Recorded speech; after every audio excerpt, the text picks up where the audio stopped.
उन्होंने पिछले चैप्टर में ये पढ़ा था कि फूड क्या होता है और फूड किस किस चीज़ से मिलके बनाता है और थोड़ा बहुत इंग्रेडिएंट्स वगैरह के बारे में पढ़े हुए थे। अगर आप वो चैप्टर नहीं पढ़े हैं या फिर आपको रिवाइज नहीं है तो आपको आई बटन पे वो उसका प्लेलिस्ट मिल जाएगा या फिर आप चैनल विजिट करके उस चैप्टर की वीडियोस देख सकते हैं। आज हम लोग उसी चैप्टर का अगला चैप्टर है कंपोनेंट ऑफ फूड, मतलब चैप्टर 2 है। इसको हम लोग आज देखने वाले हैं। तो कंपोनेंट ऑफ फूड कौन कौन होते हैं उसके बारे में डिटेल में हम लोग देखने वाले। तो फर्स्ट ऑफ ऑल हम लोग चलिए स्टार्ट करते हैं। तो हम लोग पहले फूड के बारे में जानेंगे। तो what we eat in our daily life to provide energy and to our body is called food. हम लोग अपने डेली लाइफ में जो भी चीज़ खाते हैं हम अपने एनर्जी के लिए या फिर प्रॉपर मेंटेनेंस और ग्रोथ के लिए, उसे हम लोग क्या कहते हैं, फूड कहते हैं।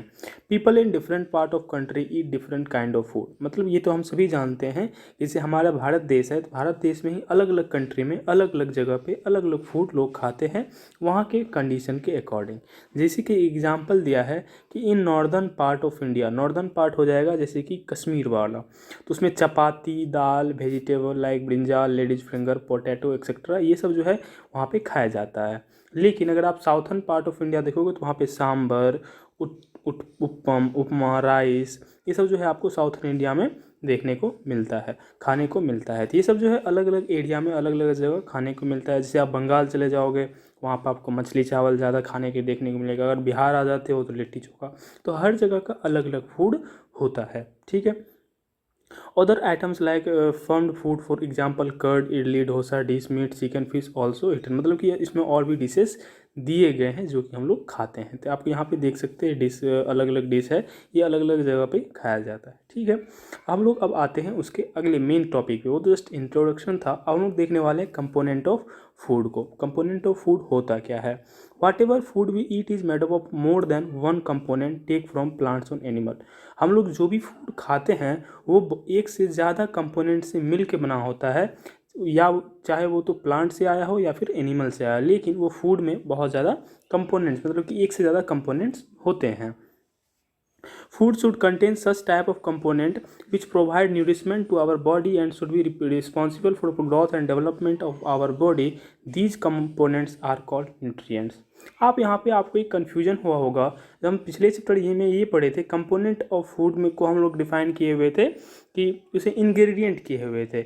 यहाँ पे कंपोनेंट ऑफ फूड को हम लोग यहाँ पे न्यूट्रिएंट्स कह रहे हैं। इसमें क्या डिफरेंसेस है तो इसको मैं थोड़ा सा मतलब कि समझा देता हूँ कि वो जो हम लोग क्या कहते हैं पिछले चैप्टर में हम इंग्रेडिएंट्स पढ़े थे, वो कंपोनेंट वो था कि कोई भी फूड प्रिपेयर करने में, जैसे कि यहाँ पे फूड है तो इस फूड को प्रिपेयर करने में जो जो मटेरियल की रिक्वायरमेंट थी उसे हम लोग क्या कहते हैं, उस कंपोनेंट हम लोग इंग्रेडिएंट्स कहते थे। लेकिन हम लोग जो फूड खाते हैं, जैसे कि हम इसे खाएंगे तो हमको एनर्जी मिलेगी या फिर प्रोटीन मिलेगा या विटामिन मिलेगी, वो सब आगे देखेंगे, कुछ ना कुछ हमको मिलती है। मतलब इस फूड में कोई ना कोई चीज़ है जो हमको वो न्यूट्रिशमेंट, हमको वो चीज़ दे रही है जिससे हम अपना प्रॉपर ग्रोथ कर सकते हैं, बॉडी बना सकते हैं। ये फूड में कुछ है, उस कंपोनेंट को हम लोग न्यूट्रिएंट्स कहते हैं। मतलब कि इस फूड में एक हिडन कंपोनेंट होता है जिसे हम न्यूट्रिएंट्स कहते हैं, जो हमारे बॉडी के लिए ग्रोथ या यूजफुल होता है।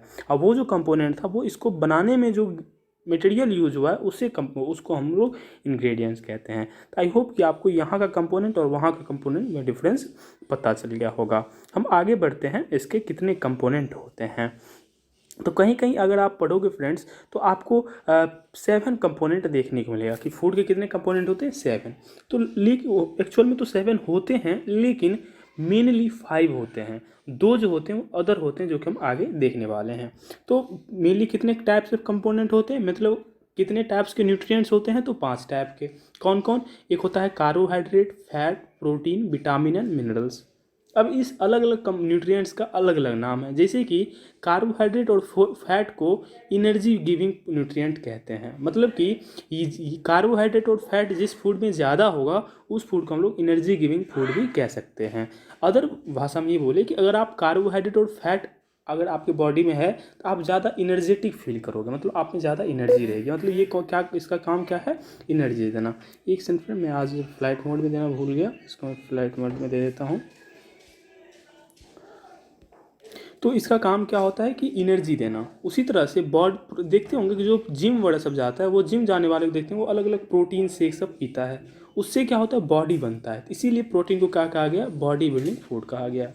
अब अगला आता है विटामिन। विटामिन जो होता है हमें अलग अलग डिजीज़ से प्रोटेक्ट करता है। विटामिन क्या करता है, अलग अलग डिजीज़ से प्रोटेक्ट करता है। तो इसीलिए विटामिन का क्या होता है कि हम लोग अगर इम्यून सिस्टम को बढ़ाना हो, यही जो हमारे बॉडी में को डिफेंस का काम करता है उसे इम्यून बोलते हैं।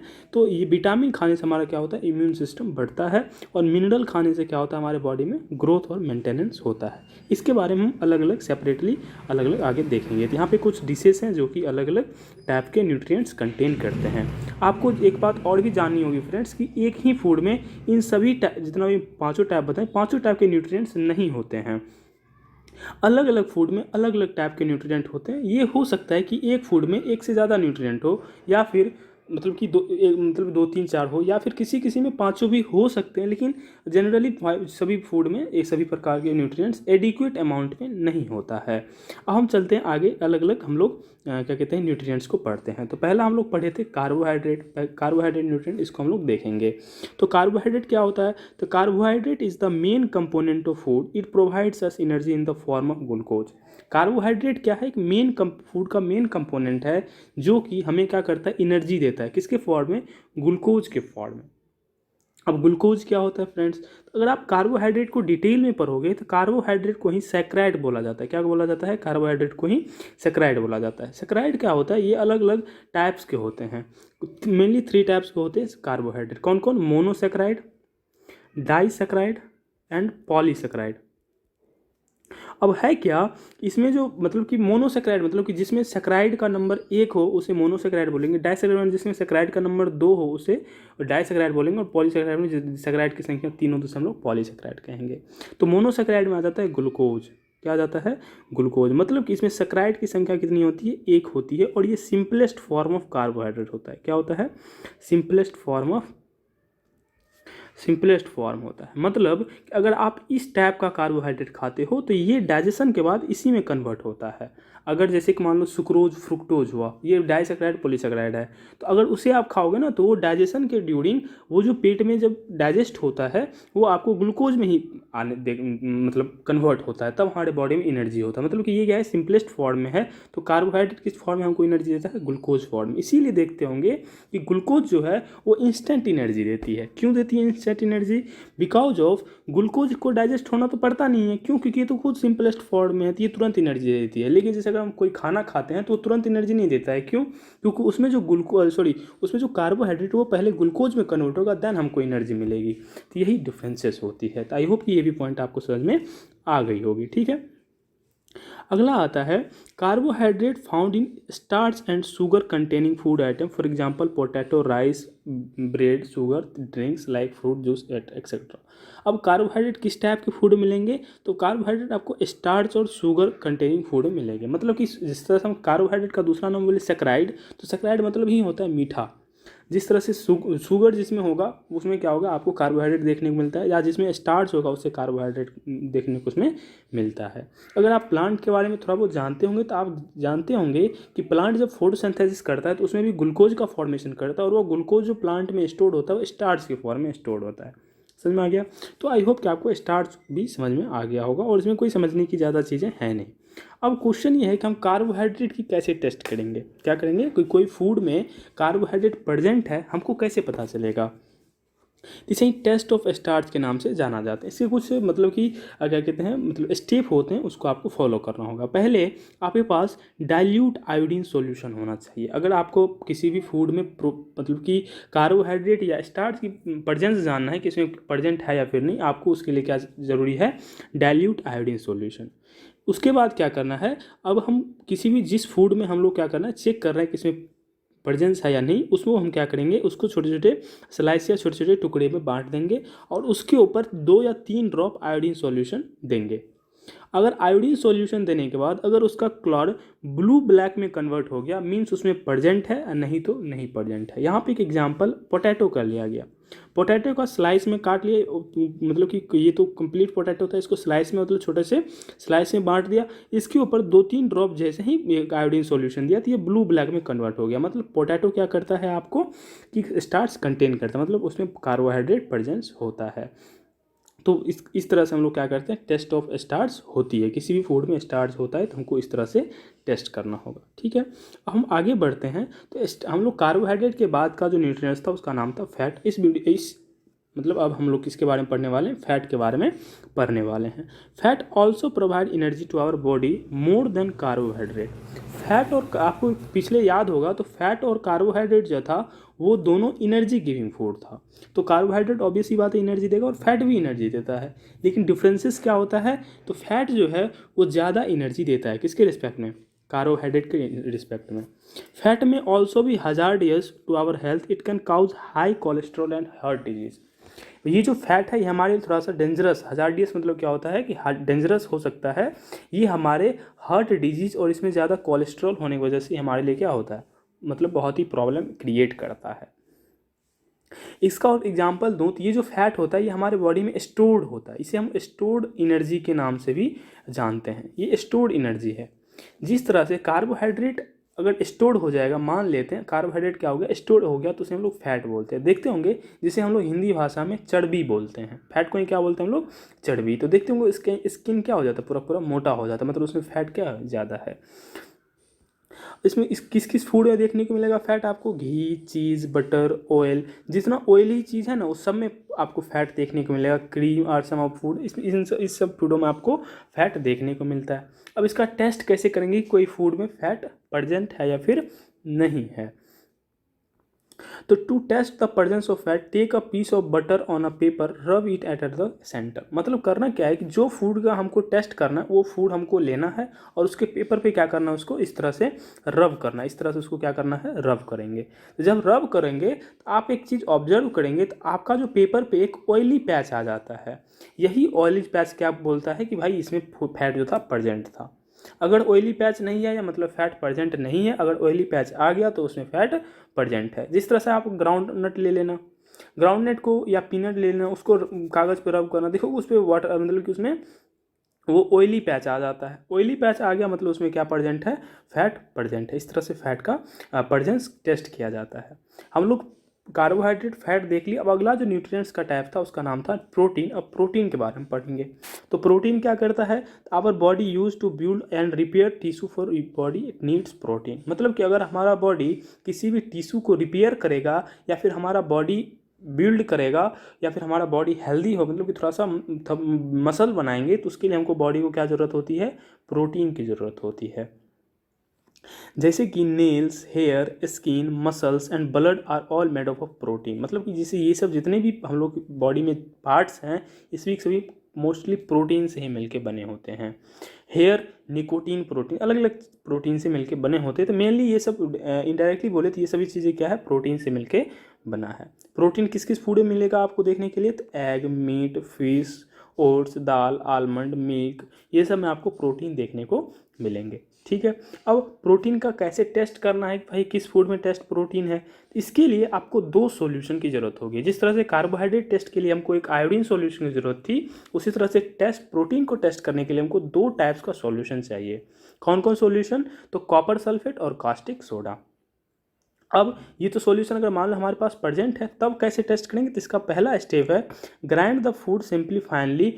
For example almond, put in the clean test tube at 10 drops of water. करना क्या है कि कोई भी फूड है तो उसको पहले हम लोग क्या करेंगे, ग्राइंड कर लेंगे। ग्राइंड मतलब क्या करेंगे, पाउडर बना देंगे। क्या बना देंगे, पाउडर में कन्वर्ट कर देंगे और इसके बाद फिर वाटर इसमें क्या कर देंगे, ऐड कर देंगे। अगर इनडायरेक्टली बोले तो हमको क्या बना लेना, उस फूड का पेस्ट बना लेना है। ठीक है। पेस्ट बनाने के बाद क्या करेंगे, उसको वो जो टेस्ट ट्यूब होगा उसमें 2 ड्रॉप हमको कॉपर सल्फेट सॉल्यूशन देना है और उसको फिर क्या करना है, सेक कर देना, मतलब मिला देना है। ठीक है। आफ्टर दैट वो जो कॉपर सल्फेट मिला हुआ मतलब फूड है उसमें हमको क्या करना है, 10 ड्रॉप कास्टिक सोडा सॉल्यूशन मिलाना है। फिर इसको मिला देना, फिर इसको मतलब सेक करना है, मिलाना है। अगर ये दोनों सॉल्यूशन इस तरह से, इससे पहले 2 ड्रॉप्स उसके बाद 10 ड्रॉप मिलाने के बाद अगर उसका कलर वायलेट आ जाता है इस तरह से, मतलब उस फूड में कौन क्या प्रेजेंट है, प्रोटीन प्रेजेंट है। जैसे कि यहाँ पे स्टेप बाय स्टेप बताया गया कि पहले फूड लिया, उसको ग्राइंड किया, फिर उसका पेस्ट बनाया, पेस्ट में फिर उसके बाद यहाँ पे कॉपर सल्फेट डाला, कॉपर सल्फेट डालने के बाद इसको मिला दिया, सेक करने के लिए ऐसे ऐसे हम हिलाते हैं ना, ऐसे ऐसे मिला दिए। फिर उसके बाद उसमें हम क्या किए, कास्टिक सोडा लाए, फिर उसको सेक किए और यहाँ पे क्या हो गया आपको ब्लू ब्लैक वायलेट कलर मिल गया। मतलब यहाँ पे क्या है हमारा प्रेजेंट है, प्रोटीन प्रेजेंट है। अब हम अगला पढ़ते हैं विटामिन्स को, है ना। हम लोग कार्बोहाइड्रेट, फैट, प्रोटीन पढ़ लिया, हम विटामिन्स, ये फोर्थ कंपोनेंट ऑफ फूड था, ठीक है। विटामिन्स क्या होता है, vitamins are need for growth and development. Vitamins क्या क्यों जरूरत होता है, तो ग्रोथ के लिए और डेवलपमेंट के लिए जरूरी होता है। It also provide immunity. Immunity क्या होता है, तो body is defence mechanism to fight against disease. मतलब कि हमारा बॉडी किसी बीमारी से जो लड़ने की क्षमता होती है वो उसी को हम लोग इम्यून सिस्टम बोलते हैं। जैसे कि मान लेते हैं कि हमको थोड़ा देर के लिए सर्दी हो जाता है, अगर हम बिना दवाई खाए ही सर्दी ठीक हो जाता है, हमारे बॉडी में कोई एजेंट है, कोई चीज़ है जिसकी वजह से सर्दी को क्या कर दिया, वो ठीक कर दिया। मतलब कि सर्दी जिस बैक्टीरिया से या फिर किसी वायरस से जो हुआ था, उस वायरस को उन्होंने क्या कर दिया, हरा दिया या मार दिया। तो मारने वाला कोई चीज़ हमारे बॉडी में होनी चाहिए ना, उसे ही इम्यून बोलते हैं। उसे क्या बोलते हैं, इम्यून। एक्चुअली में वो WBC होता है। वो क्या होता है, WBC वाइट ब्लड सेल्स होता है। इसे इम्यून सिस्टम को बोला जाता है। तो अगर आप ज़्यादा विटामिन वाले फूड खाओगे तो उसमें आपको क्या देखने को मिलेंगे, इम्यून सिस्टम आपका बढ़ जाएगा, ठीक है। ये जो विटामिन ज़्यादा देखने को मिलेंगे आपको, विटामिन आपको वेजिटेबल्स वगैरह में देखने को ज़्यादा मिलेंगे। अब है क्या, विटामिन के बहुत सारे टाइप्स होते हैं, ABCDEK, ये अलग अलग टाइप्स ऑफ विटामिन हैं। अब इस अलग अलग टाइप्स ऑफ विटामिन से क्या क्या होता है और ये किस किस फूड में देखने को मिलता है उसको हम लोग देखेंगे। तो पहला है विटामिन ए। विटामिन ए का किस किस में देखने को मिलेंगे आपको, कैरोट, गाजर, स्वीट पोटैटो, इसमें आपको विटामिन ए देखने को मिलेंगे। इसका बेनिफिट क्या होता है, तो ये हमारे बहुत स्किन के लिए बहुत ही अच्छा होता है, बाल के लिए अच्छा होता है, आँख के लिए बहुत ही अच्छा होता है। अब विटामिन बी, तो विटामिन बी एक कम्प्लेक्स विटामिन है, उसको हम लोग नीचे देखने वाले हैं, ठीक है। और उसके बाद आ जाता है विटामिन सी। विटामिन सी किस किस फूड में देखने को मिलेगा, फ्रूट्स इन सिट्रस फ्रूट। सिट्रस फ्रूट वो होता है जो कि आपको खट्टा लगे, जैसे कि मान लो ऑरेंज, लेमन, टमाटो, ये सब जो है, टोमेटो, तो ये सब जो है ये सिट्रस फ्रूट होता है। ये थोड़ा सा आपको खट्टा देखने को मिलेंगे। इस टाइप के फूड में आपको क्या देखने के लिए मिलेंगे, विटामिन सी। और ये हमारे इम्यूनिटी के लिए बहुत ही अच्छा होता है, मतलब WBC के लिए क्या होता है, बहुत ही बेटर होता है। उसके बाद आ जाता है विटामिन डी। विटामिन डी कहाँ से मिलता है, तो विटामिन डी हमें हमारा बॉडी ही बनाता है। विटामिन डी क्या करता है, हमारा बॉडी ही बनाता है, लेकिन in the presence of sunlight, सूर्य की रोशनी में अगर आप प्रेजेंट हो, हमारा आपका बॉडी है, तो आपका बॉडी विटामिन डी खुद ब खुद बना लेता है। अगर आपके बॉडी में विटामिन डी ज़्यादा अमाउंट में है और कैल्शियम आपको कम अमाउंट में भी मिल रहा है तो कोई दिक्कत की बात नहीं। मतलब यू कैन से कि विटामिन डी और कैल्शियम का जो वर्किंग है, मोस्टली ये दोनों क्या है, सेम है, लगभग लगभग ये दोनों का काम क्या है, बराबर है। किसका, विटामिन डी और कैल्शियम का। अगर विटामिन ज़्यादा है तो कैल्शियम कम भी है तो बात चलेगा, या विटामिन डी कम है कैल्शियम ज़्यादा है तो काम चलने वाला है। हमारे विटामिन डी किस काम में आता है, तो it's help us our body to use calcium for bones and teeth. ये हमारे बॉडी क्या करता है, हमारे कैल्शियम को ये हेल्प करता है हमारे बॉडी को कैल्शियम को यूज करने के लिए, बोन्स और टीथ के लिए। समझ में आया, मतलब कि विटामिन डी है तभी आप कैल्शियम का क्या कर सकते हो, यूज कर सकते हो। और कैल्शियम नहीं होगा तो आपका बोन्स और टीथ क्या होगा, बहुत ही अच्छा होगा, ठीक है। अब विटामिन ई, विटामिन ई की कमी से क्या होता है, तो विटामिन ई मतलब कि कमी तो हम लोग आगे पढ़ने वाले हैं। विटामिन डी जो आपको फूड मिलेंगे वो आलमंड, पीनट, इस समय विटामिन ई देखने को मिलेंगे। और ये हमारे विजन के लिए, मतलब कि देखने में हमारी आँख की रोशनी जो जिसे देखते हैं, जिस तरह से हम लोग देखते हैं, उसमें हमारे बहुत ही हेल्पफुल होता है।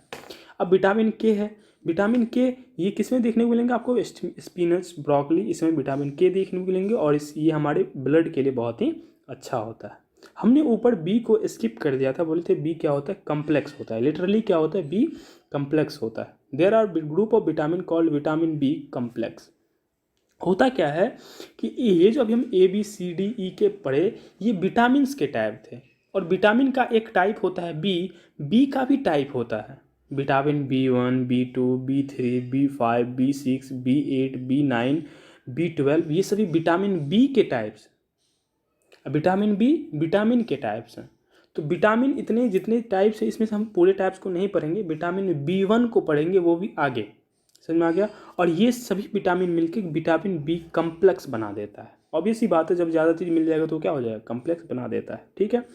The vitamin B play an important role in cell metabolism. Vitamin B किस चीज़ में यूज करता है, सेल मेटाबॉलिज्म के, सेल का जो फंक्शन होता है उसमें बहुत ही हेल्पफुल होता है। कौन, विटामिन बी। यहाँ पे कुछ सोर्सेस लिखते हैं तो जो कि हम ऊपर पढ़े ही थे, विटामिन ए के लिए हमको कैरोट ये सब चाहिए, विटामिन सी के लिए और विटामिन डी के लिए हमारा सनदेव, है ना। अब हम अगले पढ़ने वाले हैं विटामिन, फोर्थ होता मिनरल्स, फिफ्थ मिनरल्स हम लोग क्या करने वाले, पढ़ने वाले। मिनरल्स क्या होता है, तो minerals we are need in traces amount but in essential compound as well. मतलब कि मिनरल्स हमको बहुत कम अमाउंट में ज़रूरी होती है, लेकिन ये बहुत ही इंपॉर्टेंट होता है हमारे बॉडी के लिए। मतलब मिनरल्स बहुत कम ही अमाउंट में हमको चाहिए होता है, लेकिन ये क्या होता है, बहुत ही इंपॉर्टेंट मतलब कंपोनेंट ऑफ फूड है हमारे बॉडी के लिए। Minerals are necessary for building proper growth and maintenance our body. मतलब कि मिनरल्स क्यों रिक्वायर होता है हमारे बॉडी के लिए, तो प्रॉपर ग्रोथ के लिए और मेंटेनेंस, हमारे बॉडी के मेंटेनेंस के लिए। हमारे बॉडी का मेंटेनेंस बोले तो अगर जिस तरह से हम लोग देखते हैं, हम लोग जो वर्कआउट करते हैं तो हमारे बॉडी का, जिस तरह से आप गाड़ी चलाते हो, तो गाड़ी चलाते हो तो कोई नट ढीला हो जाता है, कोई चीज़ लूज हो जाता है, तो उसको आप मिस्त्री से ठीक कराते हो, लेकिन हमारे बॉडी मिस्त्री से ठीक तो नहीं होता है, ये अपने आप ही कवर कर लेता है, तो उसे बोलते हैं बॉडी मेंटेनेंस। ये अपने आप ही कवर बना लेता है, जिसमें कि आपको सभी टाइप्स के कंपोनेंट ऑफ फूड चाहिए। तो इसीलिए मिनरल्स भी हेल्प किस में करता है, मेंटेनेंस ऑफ फूड के लिए, ठीक है। अब इसमें टाइप्स ऑफ मिनरल्स अगर देखें तो calcium, magnesium, phosphorus, sodium, iron, zinc, ये सब क्या है, इसेंशियल हैं हमारे बॉडी के लिए। मतलब हमारे बॉडी के लिए जो मिनरल्स की मतलब मिनरल्स हैं, calcium, magnesium, phosphorus, sodium, iron, zinc, ये हमारे बॉडी के लिए क्या है, बहुत ही ज़रूरी होता है, ठीक है। अब इसमें कुछ मतलब कि रिच सोर्स दे दिया है आपको। रिच सोर्स आपको एग, मिल्क, मिल्क, फिर स्पिनच, बनाना, ये सब विटामिन मिनरल्स के क्या हैं, कुछ सोर्सेस हैं, इससे आपको मिनरल्स देखने को मिलेंगे। अब जो है बैलेंस डाइट को समझने वाले हैं। लेकिन फ्रेंड्स आपको बताया था कि 5 तो मेन कंपोनेंट है जिसके बारे में पढ़ लिया, 2 और कंपोनेंट है जिसे हम लोग पढ़ने वाले हैं, ठीक है। तो 2 और कंपोनेंट जो कि हम इसमें भी पढ़ेंगे, अभी बैलेंस डाइट में पढ़ेंगे, लेकिन थोड़ा सा आपको समझा देते हैं। 2 कंपोनेंट होता है, एक होता है वाटर और दूसरा होता है रफेज। रफेज को ही डाइटरी फाइबर के नाम से, RAUGH, शायद मिस्टेक है स्पेल में, समझ जाना। रफेज और वाटर, ये दोनों जो है हमारे बॉडी में कोई न्यूट्रिएंट्स प्रोवाइड नहीं करता है हमारे बॉडी में, ना ही ये एनर्जी देता है, ना ही प्रोटीन मतलब कि बॉडी बनाता है, कुछ काम नहीं करता है। लेकिन ये भी हमारे बॉडी के लिए क्या है, इसेंशियल है। कैसे, तो आप सुने भी होंगे कि बिना खाना का तो 1 महीने ले लेंगे, लेकिन बिना पानी का 1 सप्ताह भी नहीं। तो पानी हमारे फूड से क्या हो गया, ज़्यादा इसेंशियल है।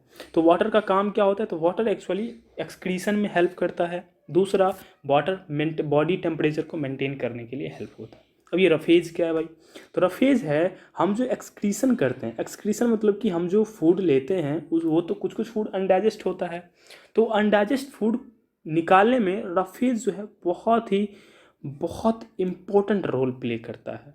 इसी रफेज को डाइटरी फाइबर के नाम से भी जाना जाता है। ये हमारे बॉडी में बहुत ही इंपॉर्टेंट रोल प्ले करता है किसी भी फूड को निकालने में। ये क्या होता है, अनडाइजेस्टेड वेजिटेबल होता है।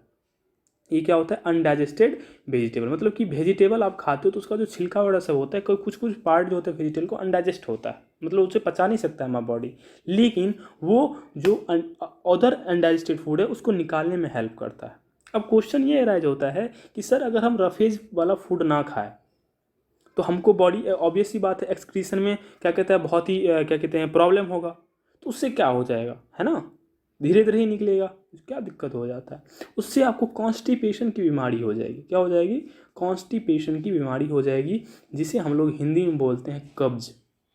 क्या हो जाता है, कब्ज। इसीलिए आप अगर रफेज वाला फूड ज़्यादा नहीं करोगे तो आपको कब्ज हो जाती है, और कब्ज हो जाता है तो बवासीर की प्रॉब्लम देखने को मिलता है आपको। तो आई होप कि थोड़ा बहुत आपको देखने को यहाँ पे समझ में आ गया होगा। अब हम बैलेंस डाइट को देखते हैं। तो बैलेंस डाइट से समझने से पहले हम पहले डाइट क्या होता है उसे समझते हैं। The food that a person Yeats in a day is called diet. मतलब कि एक दिन में जो आदमी कुछ भी खाता है उसे हम लोग क्या बोलते हैं, डाइट बोलते हैं, ठीक है। बैलेंस डाइट क्या है, तो balance diet is the diet which contain all kind of essential nutrient in rich amount needed for proper growth and maintenance of nutrients को, उस फूड को हम लोग क्या बोलते हैं, बैलेंस डाइट बोलते हैं। मतलब जिस डाइट में जितने भी रिक्वायर्ड मतलब कि न्यूट्रिएंट्स होता है वो न्यूट्रिएंट्स हमारे बॉडी को रिक्वायर्ड न्यूट्रिएंट्स मिल जाता है, तो उसे हम लोग क्या बोलते हैं, बैलेंस डाइट बोलते हैं। Also our diet should contain roughage and water. हम लोग के बॉडी में क्या बैलेंस डाइट में क्या चाहिए, वाटर एंड रफेज चाहिए ही चाहिए, क्योंकि जो फूड आप खाते हो उसका जो अनडाइजेस्टेड पार्ट होता है वो हमको निकालना भी तो है, और निकालने में रफेज और वाटर बहुत ही हेल्पफुल होता है।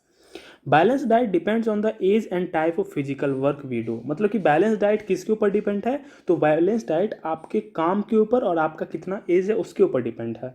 मैंने अभी भी बताया, कोई मान लो कि जिम जाता है तो उसके लिए क्या चाहिए, प्रोटीन ज़्यादा चाहिए, है ना। तो प्रोटीन ज़्यादा चाहिए, तो उसको प्रोटीन वाला फूड ज़्यादा खाना होगा। दैट इज़ वाई जो हम अलग अलग जो वर्क है हमारा उसके ऊपर बैलेंस डाइट होता है। समझ में आ गया। अगला है, for example an athlete would consume more amount of carbohydrate to gain more energy on old person would some food which can easily digest. मतलब कि एक एग्जाम्पल दिया, जैसे कि कोई एथलीट है उसको कौन सा फूड खाना चाहिए, कार्बोहाइड्रेट वाला फूड खाना चाहिए क्योंकि उसको ज़्यादा एनर्जी मिलेगा। समझ में आ गया। मतलब कि जिस टाइप का न्यूट्रिएंट्स हमको चाहिए, अगर हम उस टाइप का न्यूट्रिएंट्स खा रहे हैं, हमारी बॉडी को दे रहे हैं वैसा न्यूट्रिएंट्स, तो वो जो खाना है उसे क्या बोलते हैं हम लोग, बैलेंस डाइट बोलते हैं। ठीक है। हमको ओल्ड पर्सन को किस टाइप का खाना देना चाहिए, वो फूड जो कि ईजिली डाइजेस्ट हो जाए, है ना। जैसे मटन हो गया, मटन थोड़ा सा टफ होता है डाइजेस्ट में, तो हमको ओल्ड पर्सन को मटन वगैरह सब नहीं देना चाहिए। ठीक है। Most of the vegetables and fruit skin contain good amount of vitamin and mineral. बहुत सारे विटामिन और मतलब फ्रूट और वेजिटेबल जो होता है उसका जो स्किन होता है, मतलब उसका जो छिलका होता है, बहुत ही अच्छे अमाउंट का विटामिन और मिनरल्स उसमें प्रेजेंट होता है। कंटिन्यूअस वॉशिंग, बॉइलिंग और over cooking vegetables would less many nutrients present in them. मतलब क्या कि अगर आप किसी भी फूड को ज़्यादा धो देते हो या ज़्यादा बॉयल कर देते हो या ओवर कुक कर देते हो, या वेजिटेबल को आप मतलब छीलने के बाद धो देते हो या फिर उसे पील कर देते हो, छील देते हो, उससे क्या होता है कि आपका बहुत सारे न्यूट्रिएंट्स क्या हो जाता है, बाहर लॉस हो जाता है उस फूड से। जैसे कि आजकल देखते होंगे कि एप्पल्स को भी छील के खाया जाता है, तो एप्पल के जो छिलका होते हैं उसमें बहुत अच्छे अच्छे न्यूट्रिएंट्स होते हैं। क्या होते हैं, बहुत अच्छे अच्छे न्यूट्रिएंट्स होते हैं।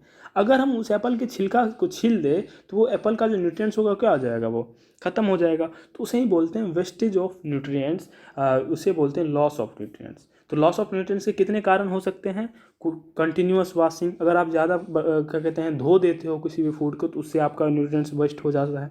अगर ओवर कुक कर देते हो, मतलब कि बहुत ज़्यादा पका देते हो फूड को, तो उससे आपका क्या हो जाता है, वेस्ट हो जाता है। वेजिटेबल, अगर आप ज़्यादा छील देते हो फूड को तो उससे क्या हो जाता है, आपका लॉस हो जाता है। ठीक है। और यहाँ पे कुछ आपको पिक्चर दिए गए बैलेंस डाइट के, कुछ यहाँ पे आपको पिक्चर दिए गए, और ये डिपेंड करता है आपका क्या एज है और आपका क्या काम है। अब अगला पॉइंट है हमारा ओबेसिटी। ओबेसिटी क्या होता है, तो fat contains more amount of energy than carbohydrate but continuous intake of fat would deposition of fat in our body. मतलब हमारा जो फैट है, फैट क्या करता है, हमारे बॉडी को बहुत ज़्यादा एनर्जी देता है, लेकिन वही फैट अगर ज़्यादा खाने लगेंगे तो फैट हमारे बॉडी में क्या हो जाता है, स्टोर हो जाता है। फैट हमारे बॉडी में क्या हो जाता है, स्टोर हो जाता है।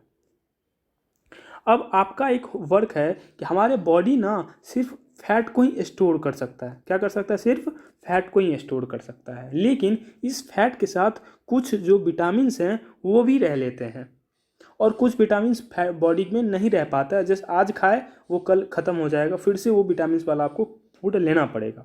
तो वो विटामिन्स आप कमेंट करके बताओगे कौन सा फूड विटामिन्स जो है हमें बॉडी में स्टोर होता है और कौन सा जो होता है वो नहीं हो पाता है। उसी दो टाइप के विटामिन को बोलते हैं फैट सोल्यूबल विटामिन और वाटर सोल्यूबल विटामिन। जो फैट सोल्यूबल विटामिन होता है हमारे बॉडी में स्टोर हो जाता है, और वाटर सोल्यूबल विटामिन जो होता है हमारे बॉडी में से क्या हो जाता है, निकल जाता है। इतना मैंने बता दिया, उसका नाम आपको कमेंट में बताना है। ठीक है। तो फैट क्या हो गया, फैट हमारे बॉडी में स्टोर हो जाता है, क्या हो जाता है, हमारे बॉडी में जाके जमा हो जाता है। तो इमेजिन कीजिए अगर हम फैट वाला फूड ज़्यादा खा ले, जैसे कि बर्गर हो गया, पिज़्ज़ा हो गया, तो हमारे बॉडी में ज़्यादा स्टोर होने लगेगा। ज़्यादा स्टोर हो जाएगा तो उसी प्रॉब्लम को हम लोग ओबेसिटी बोलते हैं। तो ओबेसिटी क्या होता है, obesity is excess accumulation of fat in our body. जब हमारे बॉडी में एक्सेस अमाउंट ऑफ फैट आ जाती है, स्टोर हो जाती है, तो उसे हम लोग क्या बोलते हैं, ओबेसिटी हो जाता है। अब ज़्यादा फैट किससे आता है, तो most junk food and oily food contains lots of fat. One should utilise the fat in the form of physical energy to balance the body. अब है क्या कि जो जंक फूड है मतलब कि बर्गर पिज़्ज़ा, वो उसमें बहुत ज़्यादा फैट होता है, या फिर जो तेल वाला फूड होता है, जो ऑयली कंटेनिंग फूड होता है, वो भी क्या होता है, ज़्यादा फैट यूज़ करता है। तो इस टाइप के फूड को हम लोग क्या करना चाहिए, एक एडुकेट अमाउंट में खाना चाहिए, या फिर अगर ये फूड खाते भी हैं तो अपना फिजिकली वर्क करके इस फैट का एनर्जी क्या कर लेना चाहिए, यूज़ कर लेना चाहिए, ताकि हमारे बॉडी में स्टोर ही ना हो। खाए, एनर्जी दिया, उसका हम काम कर लिया, कोई वर्कआउट कर लिए, जिससे एनर्जी खत्म हो गया तो फैट खत्म।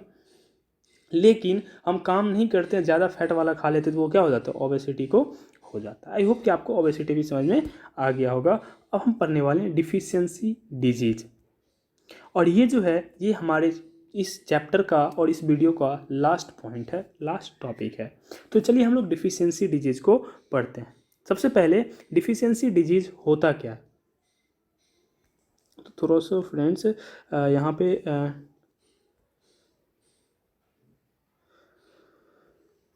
स्लाइड बनाने में थोड़ा सा यहाँ पे प्रॉब्लम हो गया है, तो उसके लिए थोड़ा सा टाइम लग रहा है, एक सेकेंड।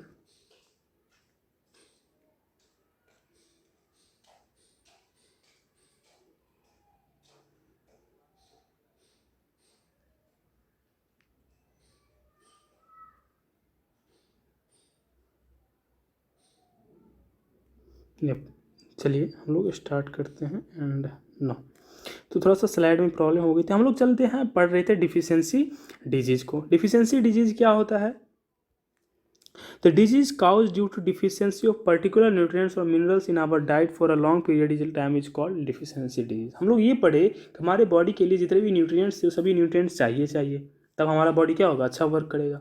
इमेजिन कीजिए उसमें से कोई न्यूट्रिएंट्स हमको नहीं है हमारे बॉडी में बहुत लंबे समय के लिए, तो उससे क्या होगा कि हमारे बॉडी में एक बीमारी हो जाती है। उसी बीमारी को हम लोग बोलते हैं डिफिशियंसी डिजीज। डिफिशियंसी मतलब कमी और डिजीज मतलब बीमारी। अगर किसी भी न्यूट्रिएंट्स के कमी के कारण अगर हमको बीमारी हो रही है तो हम लोग क्या बोलते हैं, डिफिशियंसी डिजीज बोलते हैं। This deficiency could be one or more nutrients, this would affect skin, hair, face, bones, teeth, growth of particular person. इस डिफिशियंसी जो डिफिशियंसी डिजीज जो है वो या तो एक न्यूट्रिएंट्स के कारण भी हो सकता है या एक से ज़्यादा न्यूट्रिएंट्स के कारण भी हो सकता है, और इस डिफिशियंसी डिजीज के कारण आपका हेयर, स्किन, फेस, आई, बोन, टीथ, ये सब में आपको प्रॉब्लम हो सकती है।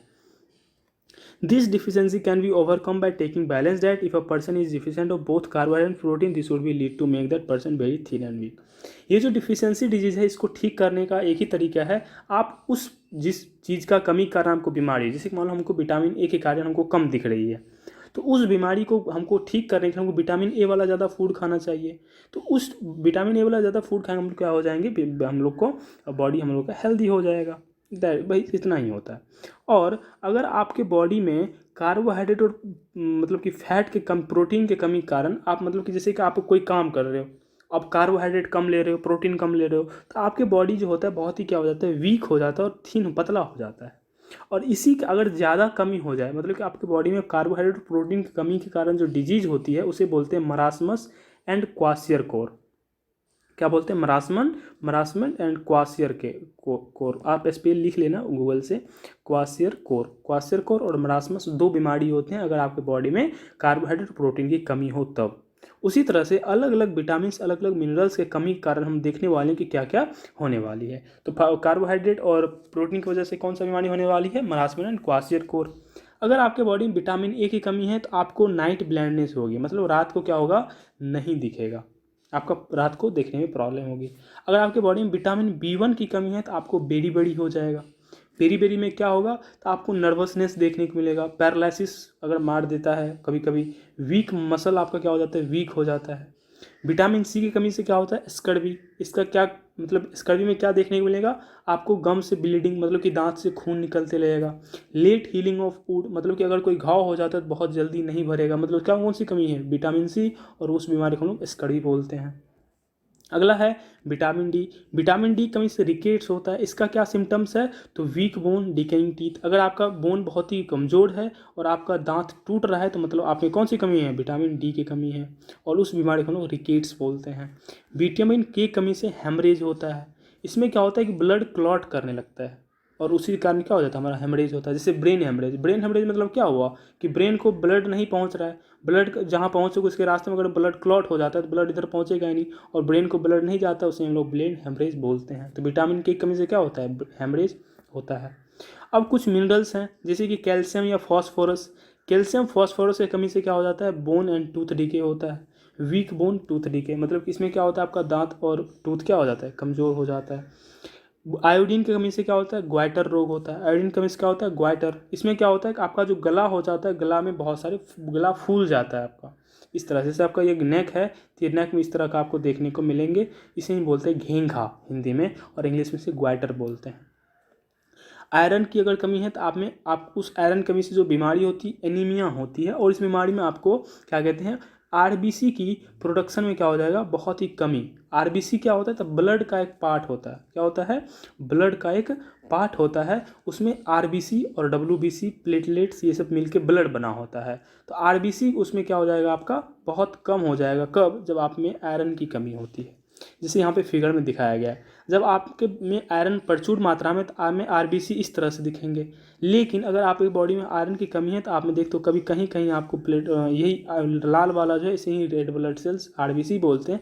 देख सकते हो इसमें कितनी मतलब कि कमी है नंबर में।